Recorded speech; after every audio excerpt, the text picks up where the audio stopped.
Bonjour à tous. Comment vous allez? Le Seigneur est bon apparemment. Hein.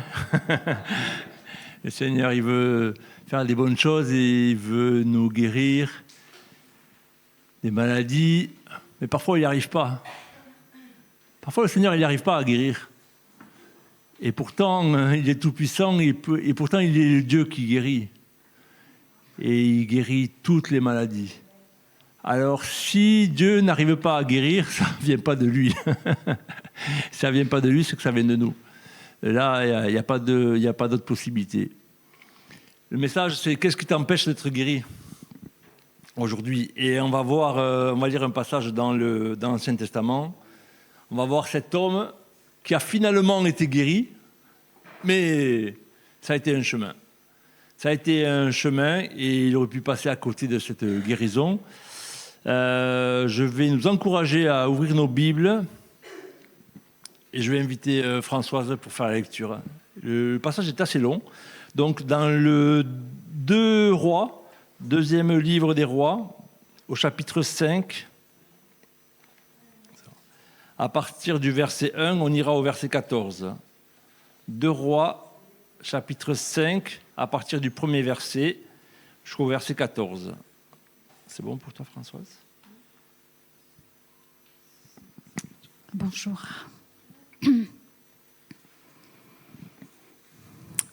Naaman, chef de l'armée du roi de Syrie, jouissait de la faveur de son maître et d'une grande considération, car c'était par lui que l'Éternel avait délivré les Syriens. Mais cet homme fort et vaillant était lépreux. Or, les Syriens étaient sortis par troupes et ils avaient amené captive une petite fille du pays d'Israël qui était au service de la femme de Naaman. Elle dit à sa maîtresse : « Oh, si mon Seigneur était auprès du prophète qui est à Samarie, le prophète le guérirait de sa lèpre. » Naaman alla dire à son maître : « La jeune fille du pays d'Israël a parlé de telle et telle manière. » Et le roi de Syrie dit : « Va, rends-toi à Samarie, et j'enverrai une lettre au roi d'Israël. » Il partit, prenant avec lui 10 talents d'argent, 10 000 cycles d'or et 10 vêtements de rechange.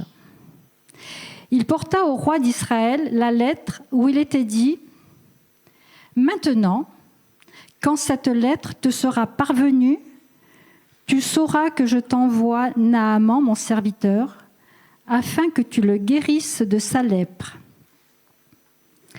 Après avoir lu la lettre, le roi d'Israël déchira ses vêtements et dit : « Suis-je un Dieu pour faire mourir et pour faire vivre ? Qu'il s'adresse à moi afin que je guérisse un homme de sa lèpre ? »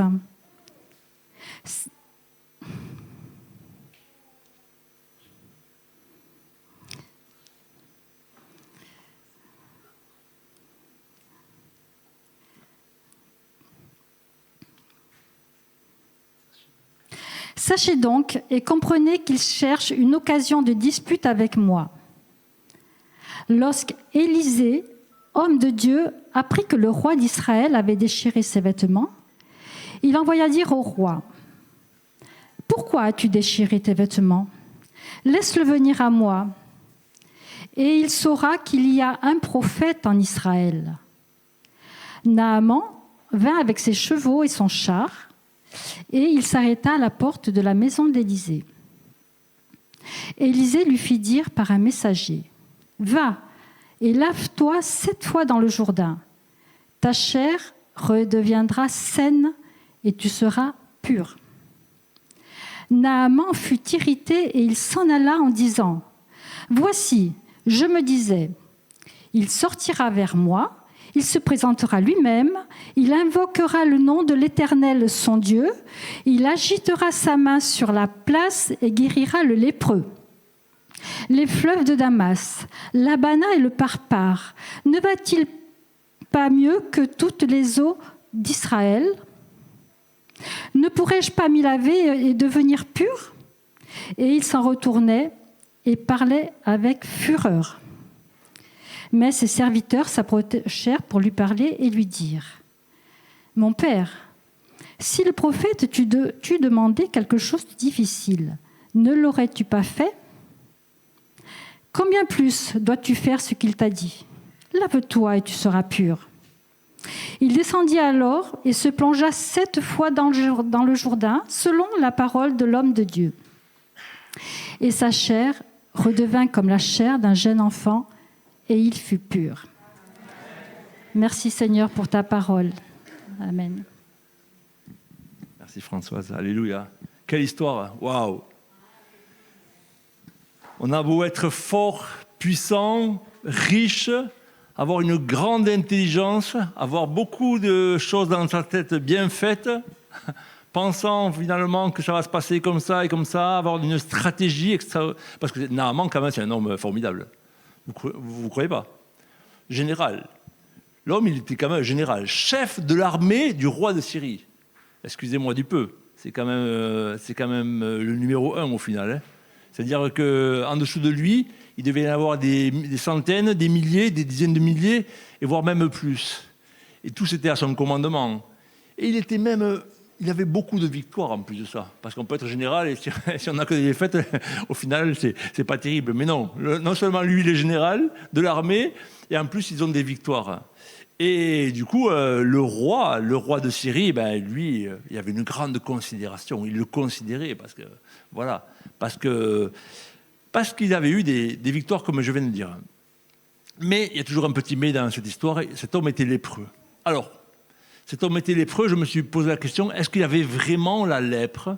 Est-ce que c'était une maladie de peau ? Est-ce que c'était... Parce qu'on voit que finalement, il va avoir accès, et on l'a lu, il va avoir accès au roi d'Israël, il va avoir accès à beaucoup de choses, à beaucoup de gens. Et on savait qu'à l'époque, les lépreux, ils étaient plutôt bannis de la société plutôt qu'autre chose. Donc, on ne va pas jouer sur les mots proprement dits, mais en tout cas, voilà. Moi, je pense que c'était une maladie de peau. C'était en tout cas une tare, entre guillemets, au niveau de sa peau, des problèmes de peau qu'il devait certainement avoir, et qui empêchait, qui détériorait en partie sa santé. Mais dans cette famille, il y avait une jeune fille. Il y avait une jeune fille qui avait été amenée captive, une jeune Israélite. Et cette jeune Israélite, qui était finalement en esclavage, qui était là, esclave. On est d'accord. Il ne s'était pas écrit esclave, mais elle était là, vraiment esclave. Elle était là au service de la femme de Naaman, malgré elle au final. Mais elle veut le bien pour cet homme. Et elle va avoir une parole de bénédiction. Elle va avoir une parole qui va vraiment, qui va dire... Oh, si mon Seigneur était auprès du prophète qui est à Samarie, le prophète le guérirait de sa lèpre. Waouh! Mais qui elle est, elle, pour parler comme ça? Qui elle est pour parler comme ça? Imaginez.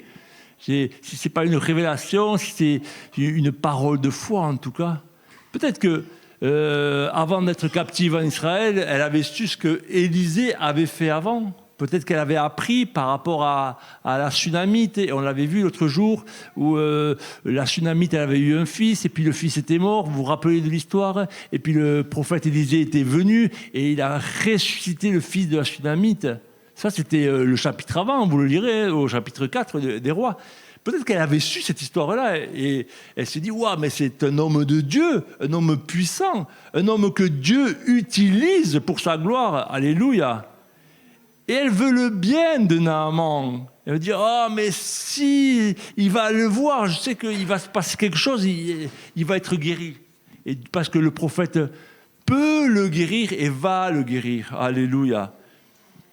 Mais au verset, affiche-moi le verset 2, une petite fille. Et il y a cet adjectif petite là. S'il avait été écrit une fille, mais une petite fille, dans le sens de petite, ce n'est pas dans le sens de la taille, c'est dans le sens de son rang social. En fait, c'est une fille qui est insignifiante. C'est une fille qui est sans importance. C'est une fille finalement qu'on va dénigrer. Ça, c'est le mot hébreu qui le dit exactement. Donc elle est là, elle est dans cette famille richissime au final, parce que cet homme, il a de l'argent, elle est au service de la femme, et quand bien même qu'on la traite comme ça, quand bien même les regards qu'on pose sur elle, au final, qu'est-ce qu'elle veut, elle ? Elle veut bénir.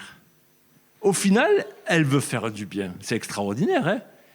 Elle est jeune, c'est une fille, elle est petite, elle n'a même pas accès au général, hein. Elle parle à sa femme, mais surtout pas au général, donc aux autorités, à ceux qui ont la puissance, mais elle veut quand même bénir la famille dans laquelle elle est.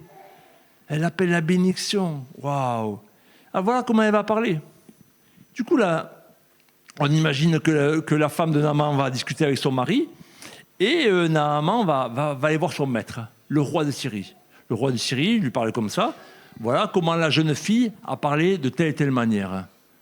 Ah, étonnant. Maintenant, je commence à m'intéresser à cette jeune fille. Il est là, voilà. C'est pour moi, finalement, elle me veut du bien, finalement, ça me concerne, c'est à mon avantage, je vais enfin m'intéresser à elle, parce que finalement, elle est insignifiante. Hein. Mais donc, il va parler au roi de Syrie, à son chef, mais il ne va pas parler de sa femme. Il ne va pas parler de sa femme qui est l'intermédiaire. Hein, parce que la petite, elle a parlé à la femme. Et lui, Naaman, quand il parle au roi, il parle de la petite, mais il saute une étape. Il ne parle pas de sa femme, il parle de la jeune fille. Vous me suivez ou pas ? Important l'histoire. Donc on va... la jeune fille a dit, va auprès du prophète, et Naaman, il va où ? Auprès du roi de Syrie. Bon, déjà, il y a un problème de communication, hein. On ne parle pas de la même façon. Alors le prophète, le roi de Syrie, qu'est-ce qu'il fait ? Lui, les rois, ils s'adressent au roi. Hein. Vous savez, c'est courrier diplomatique où voilà, je vais faire un courrier et je vais faire un courrier au roi d'Israël et je vais dire voilà. Toi, tu vas y aller, et c'est le verset 6, pardon, je suis perdu. Maintenant, quand cette lettre te sera parvenue, tu sauras que je t'envoie Naaman, mon serviteur, afin que tu le guérisses de sa lèpre. Waouh. L'information, au départ, ce n'était pas celle-là. Hein. Finalement, c'est le roi de Syrie qui demande au roi d'Israël de guérir Naaman de sa lèpre. La jeune fille, elle n'avait pas dit ça du tout. Elle a dit, Naaman va voir le prophète pour qu'il te guérisse. Ne va pas voir le roi, qui va faire un courrier à l'autre roi, pour envoyer le prophète pour le guérir. Le roi d'Israël, apprenant ça, il est furieux, il est en colère. Waouh, il commence à déchirer ses vêtements. Une colère intense, ça y est. Quelle tragédie va arriver finalement ? Lui, il me cherche des problèmes, il veut me faire la guerre, c'est l'Israël contre la Syrie, hein. Ils sont déjà venus les attaquer, donc attention. Hein. Pourquoi ? Est-ce que je suis Dieu, moi ? Est-ce que je suis un Dieu ? Affiche-le, ce verset 7. Suis-je un Dieu pour faire mourir et pour faire vivre ? Alléluia. Il n'était pas Dieu, il était roi, lui. Il ne pouvait rien. Mais de par cette phrase, il est là en train de dire « Mais je suis incapable, je ne peux rien faire, moi. Moi, je suis le roi d'Israël, mais je peux rien pour toi, mon gars. » Il ne va pas le dire comme ça, mais « Je ne peux rien pour toi. » Et il va déchirer ses vêtements. Mais je crois que le roi d'Israël, il a oublié qu'il y avait un prophète. Il était à Samarie, il était dans la même ville. Je crois que c'était la même ville, hein. C'est pas dit, mais il me semble que c'était à Samarie. Et heureusement, ça va arriver aux oreilles d'Élisée, qui va lui dire « Fais-le venir à moi. » Et ce qui va se passer, il va venir à lui. Naaman, il est en colère. Hein. Naaman, il s'est déplacé. Hein. Naaman, il a pris ses chevaux. Naaman, il a pris son char. Naaman, il a pris 350 kilos d'argent, 70 kilos d'or, 10 vêtements de rechange. Vous voyez un peu il n'est pas venu juste avec la carte vitale. Hein. Il n'est pas venu juste... Le chèque, le compte en banque, il est rempli. Il est là pour payer la consultation. En gros, ça veut dire ça. Ça veut dire que s'il fait quelque chose, je vais le... Ou s'il me voit arriver, il va voir que je suis fort, je suis riche, je suis puissant. Là, c'est obligé qu'il me guérisse. Il ne peut pas faire autrement. Regardez ma puissance, regardez ma force, regardez mon aura, regardez qui je suis. Donc il est en colère. Naaman, il est en colère. Il s'est déplacé chez le roi d'Israël. Le roi d'Israël, c'est qui son autorité à lui? Il ne peut pas dire au prophète, viens ici. Comment ça se passe en général? Les présidents, quand ils veulent voir quelqu'un, comment ils font? Vous croyez qu'ils se déplacent? Ils les appellent, convoque-le-moi, et dans la foulée, oulala, c'est le président qui t'appelle. Qu'est-ce que tu fais? Tu te mets sur ton 31 et tu vas voir le président, tu vas voir le roi. Ça ne se passe pas comme ça. Ça se passe à l'envers. Le roi, il va dire, va voir le prophète. Donc, normalement, il arrive chez le prophète, il est déjà en colère. Hein, avec toute sa cavalcade, ses chevaux et son char. Il se met devant la maison et il attend. Qu'est-ce qui se passe? Vous croyez que Élisée, il est sorti pour aller voir Naaman. Naaman, Élisée, il a dit à son serviteur, va lui dire, hein, c'est le verset 10, s'il te plaît, va lui dire par un messager, va et lave-toi 7 fois dans le Jourdain, ta chair redeviendra saine et tu seras pur. Une parole de bénédiction. Voilà ce que tu dois faire. C'est comme ton ordonnance, va chez le pharmacien et tu prends ces médicaments, cette apologie. Toi, si tu donnes une ordonnance comme ça, qu'est-ce que tu fais? Tu vas chez le pharmacien ou pas? Ou tu dis, c'est bon, je suis allé chez le docteur, j'ai plus besoin de ça, j'ai pas besoin d'aller chez le pharmacien. Qu'est-ce que tu fais? Ben, tu vas jusqu'au bout. Tu vas jusqu'au bout de ce qu'on t'a demandé de faire. Tu vas en pharmacie, tu vas prendre tes médicaments. On t'a dit 7 jours les antibiotiques et pas 5. Qui c'est qui s'arrête à 5? Qui c'est qui s'arrête à 4? On vous a dit 7 jours. Écoutez ce qu'on vous a dit. Je fais partie de vous, hein, de ceux qui ont lavé les mains. Non. Donc lui, vas-y, 7 fois, et va te plonger. Mais ce n'est pas Élisée qui lui dit à Naaman, c'est son messager. Et alors là, Naaman, il était en colère. Est-ce qu'il était en colère jusque-là? Il est irrité, il n'en peut plus. Il a dit, mais qui c'est celui-là? Je viens jusque devant sa maison. Il ne se dédaigne même pas venir me voir. Moi, je pensais qu'il allait faire comme ça. Je pensais qu'il allait sortir vers moi. Je pensais qu'il allait se présenter lui-même. Il a dit, oh là là, lui, il est riche et tout, il faut faire quelque chose. Je pensais qu'il allait invoquer son Dieu. Je pensais qu'il allait imposer les mains sur moi. Je pensais qu'il allait faire l'onction d'huile. Je pensais qu'il allait faire tout ça. Je pensais. Il pense trop. Il est trop intelligent, Naaman. C'est un stratège. Il réfléchit à tout. Quand il y a les combats, quand il y a des guerres, il doit réfléchir à tout. Mais là, finalement, il est rien devant la maladie. Toute stratégie, toute intelligence, toute force qu'il a. Et au final, un simple messager vient lui dire ce qu'il faut faire et il n'est pas capable de le faire. Il n'est pas capable. Alors il est furieux. Et en plus, alors le pire, c'est aller se jeter, enfin le pire, je ne sais pas si c'est le pire, hein, se laver dans le Jourdain.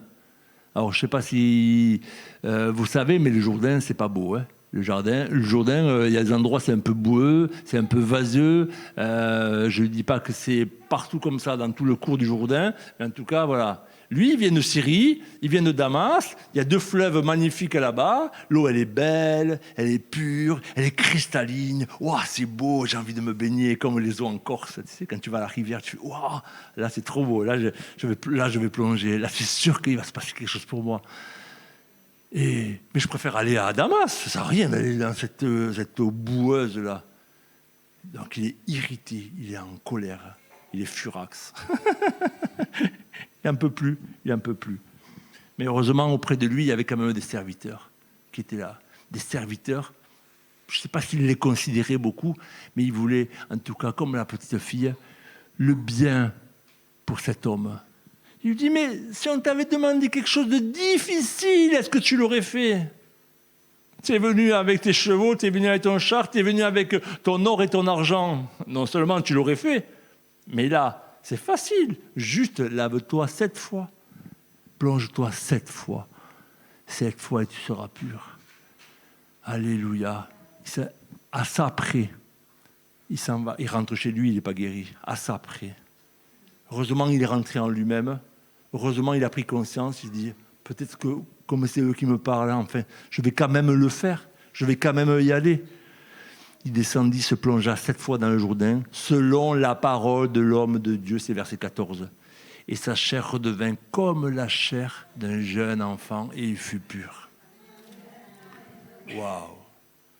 On a échappé belle. On a échappé belle parce qu'il pouvait rentrer comme ça sans être guéri.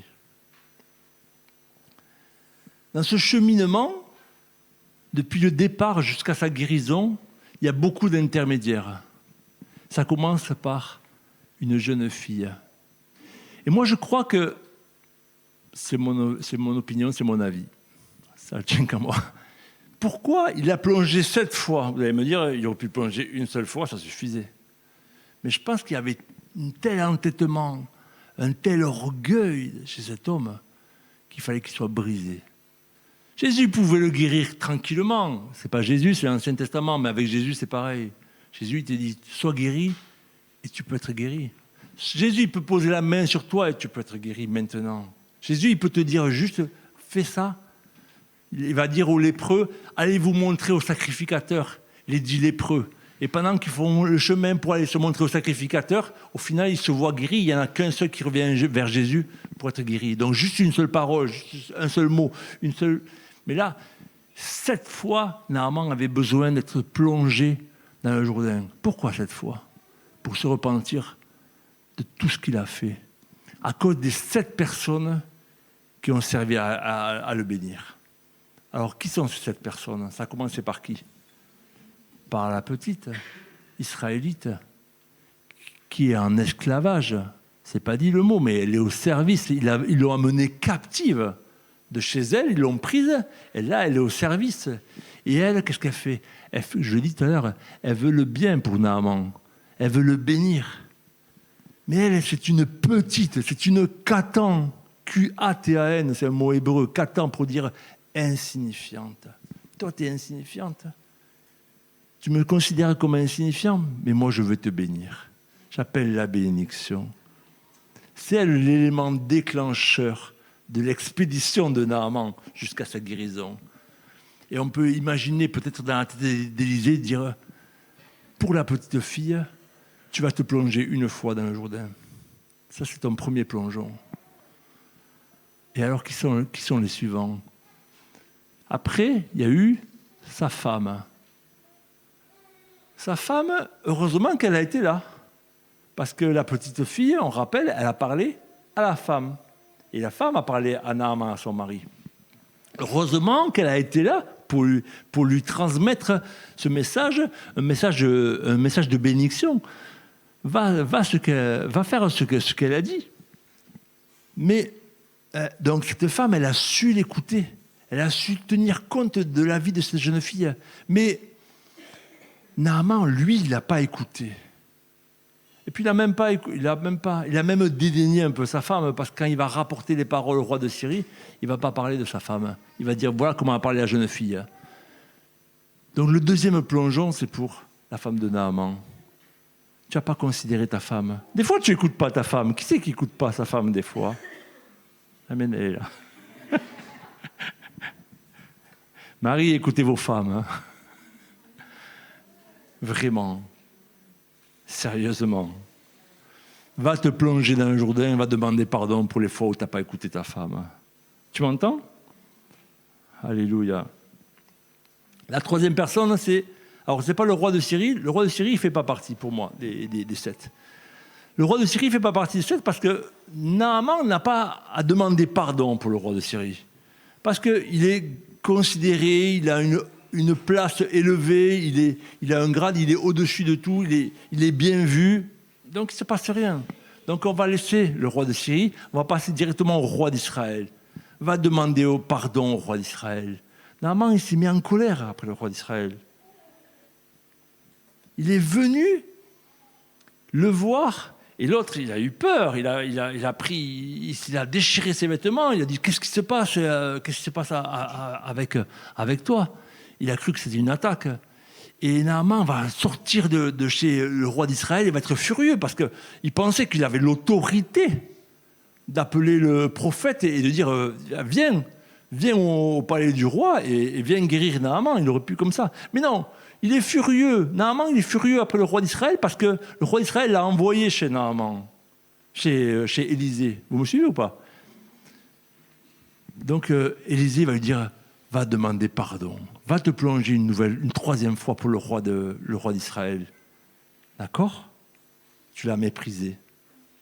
Tu as même, par rapport à son autorité, tu n'as pas su respecter son autorité. Alors le troisième plongeon, c'est pour lui. Le quatrième, c'est pour Élisée. Il l'a dénigré, Élisée, au final. Hein. Il est venu avec sa cour, il est venu avec sa richesse, il est venu se garer devant chez lui. Mais Élisée, finalement, il n'est pas sorti. Et alors là, Naaman était furieux. Et alors je dis, va te plonger une fois. Pourquoi tu as méprisé l'homme de Dieu? Pourquoi? L'homme de Dieu, il t'a dit de faire quelque chose, et toi, il t'envoie un messager, et toi, c'est le messager que tu vas mépriser, que tu vas rejeter. Et ça, c'est le cinquième, c'est le serviteur d'Élisée. Le messager, il va se mettre en colère par rapport à lui. Même, il va lui faire peur. Imaginez la voix du général, la voix tonitruante, et le messager d'Élisée, il sort de chez lui, il va avoir la trouille. Qu'est-ce que c'est? Qu'est-ce qu'il me veut? Moi, je suis juste un messager. Le sixième plongeon, c'est pour les serviteurs de Naaman. Enfin, ils ont été écoutés. Ils ont été des éléments de bénédiction, et c'est grâce à eux que Naaman va revenir en lui-même et il va dire « Ah, je vais aller au Jourdain. » Je pense que le sixième plongeon, c'est là. Et alors le septième, c'est qui? Le septième, pour moi, ce n'est pas une personne, c'est le Jourdain lui-même, parce que Naaman a dénigré. Naaman a dénigré le Jourdain. Il a pensé aux fleuves de Syrie, de Damas, où les belles eaux pures, les belles eaux claires. Il ne voulait pas aller se jeter là, parce qu'il est imbu de sa personne. Naaman, il est en colère. Naaman, il est orgueilleux. Naaman, il est irrité. Naaman, il ne s'abaisse pas. Il ne discute pas avec les petits. Il va voir les grands, les autorités. Naaman, il respecte même pas l'autorité. Toutes ces choses-là pour lesquelles il a failli rater sa guérison. Message pour nous aujourd'hui, je ne sais pas s'il y a des choses qui t'ont parlé, qui t'ont interpellé. On a parlé de mépris, on a parlé de dénigrer, on a parlé de gens insignifiants, on a parlé d'autorité, de non-respect de l'autorité, on a parlé de se mettre en colère. On a parlé il y a aussi des choses pour lesquelles j'ai pensé qu'il ferait ça. C'est dans notre façon de faire. Je viendrai voir l'homme de Dieu, il va prier pour moi. Et si simplement il te dit, sois béni ou sois guéri. Il m'a dit juste sois guéri. Il aurait pu poser les mains sur moi. Il aurait pu faire l'onction d'huile. Il aurait pu faire ci, il aurait pu faire là. Et toi, tu as dénigré les paroles de bénédiction. Attention comment nous réagissons quand un frère, quand une sœur prie pour nous ou nous donne une parole et que nous juste, tu vois, elle m'a dit juste sois béni, mais il m'a dit juste ça, mais au final, moi je voulais qu'il prie pour moi, je voulais qu'il soit attentif à mes paroles, à mon chagrin, à ma douleur. Fais attention. Simplement une parole juste prononcée, sois guéri, et tu peux recevoir la guérison si tu as la foi pour ça. Est-ce que tu as la foi pour ça? Moi, je t'encourage de mettre ta vie en ordre. La lèpre, c'est aussi le péché, bien sûr, on le sait. La lèpre, Naaman avait besoin de se purifier, de purifier son cœur. Si tu as besoin de purifier ton cœur, demande pardon à Jésus et il te tend les bras. 1 fois, 2 fois, 7 fois, Jésus va te tendre les bras. Jésus veut te guérir de toutes tes maladies. Que le Seigneur te bénisse. Amen.